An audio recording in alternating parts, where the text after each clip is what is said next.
What if you wanted to help some of the thousands of children seen here stranded in shelters along our southern border?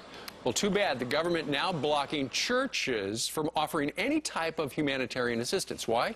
Todd Starnes, the author of God Bless America, says it's inexcusable, and he joins us live this morning. Good morning to you. Hey, good morning, Steve. Where'd you come up with this story? Well, I got an email from our Facebook fan page, and some of our listeners, members of a church, and they wanted to help. They saw the images that we've all seen on television, and they became very disturbed by that. So the pastor of the church there in Tucson, Arizona, a group of pastors made some calls to the Border Patrol. They wanted to go down to Nogales, where one of the border detention centers is located.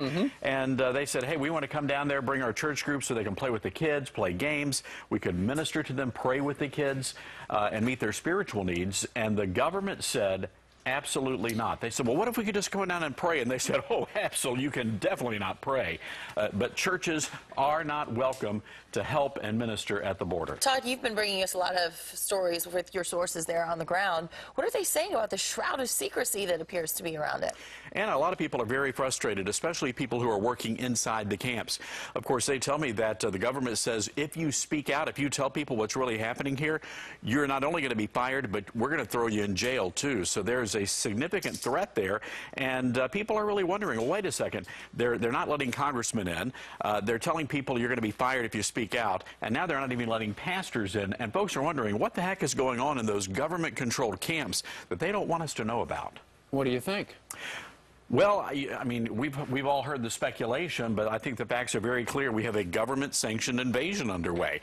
President Obama refusing to go down to the border. He has time to take a selfie with a with the guy in the horse head hat, but he can't take time to go a couple of 100 miles past Austin to see what's happening with this humanitarian crisis. It seems as though this administration is more concerned about kids in other countries than kids that are here in this country. It's a sad indictment of what's going on down there. And to think the president met with some faith-based leaders yesterday, supposedly, and at the same time they're saying, nope, we don't want your help. Yeah, that's right. There was a group in right outside of Lackland Air Force Base in San Antonio, and the kids actually were begging for workers to come and to hold them and to hug them. Many of these kids just want to go back home. They want to go back home, and that story's not getting out. They don't know what's going on. Yeah, especially after all they've been through to get to these facilities. Todd Starnes, thank you so much for that. Thanks a lot, guys.